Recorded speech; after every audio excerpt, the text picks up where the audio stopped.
voit mes godasses. Mes godasses. Ouais, elles sont frais.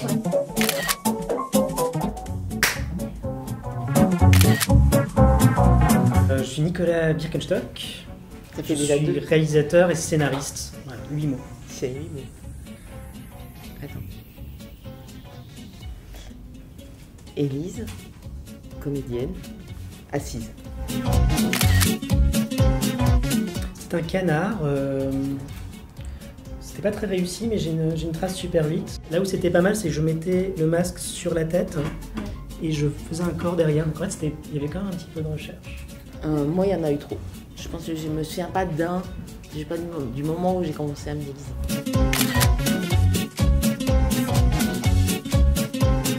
Le canard. Ça peut faire peur, je pense, certains matins, certains dimanches.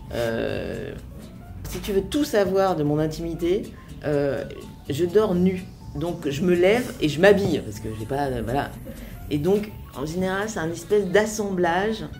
Parce qu'en fait, après, j'aime pas m'habiller vraiment avant mon petit déjeuner. Donc pour aller petit déjeuner, faut quand même pas que je sois nue. Donc, c'est un... Mais qui est cette personne? C'est un voisin? Voilà, c'est un assemblage de trucs bizarres que je conseille à la personne visuellement de voir. C'est pas vraiment terrible, les cheveux comme ça. Moi, j'ai grandi dans le sud-ouest, donc très loin du camembert. De ma mère, qui est plutôt nordique, elle mange le fromage avec du beurre, comme ici. Et donc moi aussi, j'ai appris à manger le camembert avec du beurre, ce qui était très, très rare et très étrange dans le sud-ouest de demander du beurre pour manger du camembert. Alors, pas vraiment le camembert, le Neuchâtel, c'est pas mal. Hein. T'as le droit. Et j'ai un petit fait pour le Brillat-Savarin aussi. Le maillot de bain, le maillot de bain une pièce pour homme. Je pense que ça serait très ridicule sur moi, mais dans l'idée, je trouve ça assez classe. Et je comprends pas qu'on ait perdu cette mode. Par pure égalité, je me dis, Ouais, bon, moi, d'accord. si on m'oblige à me baigner en burkini, ben, je vois pas pourquoi vous resteriez à poil. Alors que moi, je resterais bien à poil, personnellement, tu vois.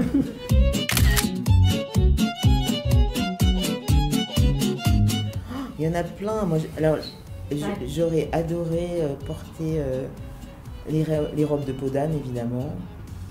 Parce que c'est le premier film que j'ai vu au cinéma.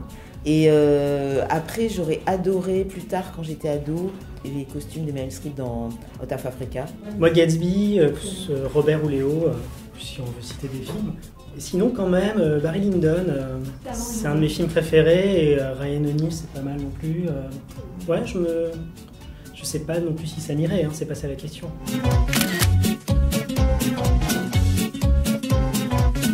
Pour reciter Kubrick, il faut se retenir au maximum de trop anticiper la mise en scène parce qu'on est encore sur une structure, sur des personnages. Donc oui, on les visualise.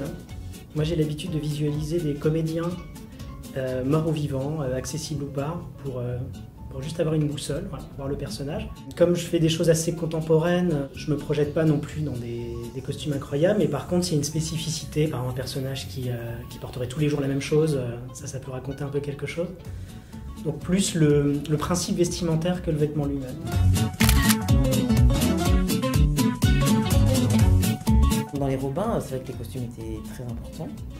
J'ai l'impression que c'était des costumes que vous essayiez sciemment de faire passer pour des déguisements, alors que c'était des vrais costumes. Oui, enfin voilà, nous on était on joue à beaucoup, donc on a beaucoup travaillé là-dessus, sur l'enfance, sur allez, on met une perruque, on s'habille comme si il y a toujours il y avait le décalage de se décrocher un peu de la réalité. On n'était pas du tout, par exemple, dans la démarche des chiens.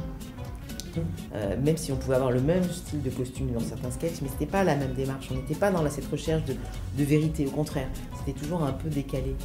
Et par exemple, et après qu'on a fait c'est Olivier Berriot qui est un grand costumier qui a fait les costumes, et ils sont, moi je les trouve sublimes, chiadés, travaillés. De manière de toute façon plus générale, je trouve que le costume pour les acteurs, et notamment en France, c'est que souvent les costumières ou les costumiers habillent les actrices, par exemple, comme elles ont envie d'être habillées.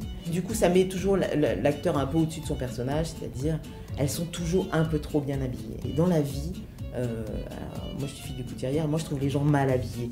Je trouve que les gens, et c'est pas un reproche, c'est comme ça. Les gens, ils sont pas tous obsédés par. Ils ont souvent d'autres chats à fouetter. Et les gens manquent d'élégance, réellement, clairement. Et parfois, en plus, ils n'ont pas l'argent et que les fringues, elles sont mal coupées, et que tu changes pas ton pantalon à chaque fois que tu prends 1 kilo. Et c'est rarement retransmis.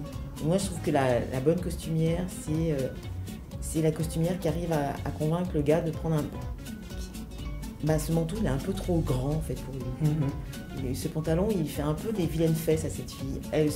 Ce truc, il est un peu trop... Et la chemise, elle est un peu défraîchie, tu vois. Et tout est un peu...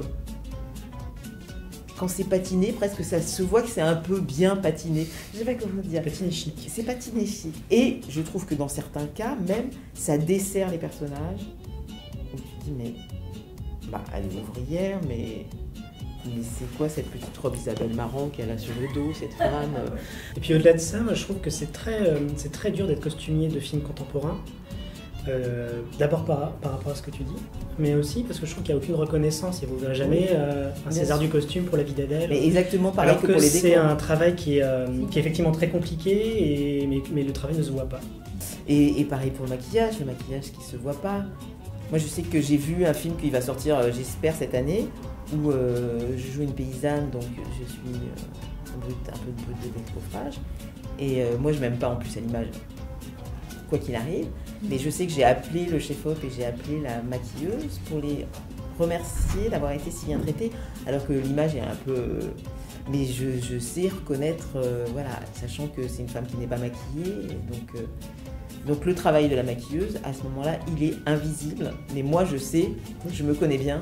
Je sais qu'elle a extrêmement bien travaillé. Et depuis que le cinéma est numérique, le travail des maquilleuses devient un enfer parce qu'on voit les couches de fond de teint sur les visages.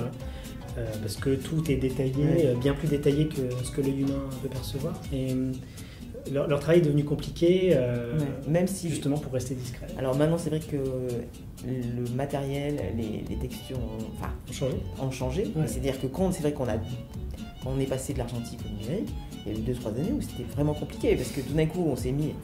Moi, je voudrais quand même comprendre c'est quoi l'avantage de venir voir l'intérieur du port de la paume. Enfin bon, c'est un autre débat. C'est un autre débat.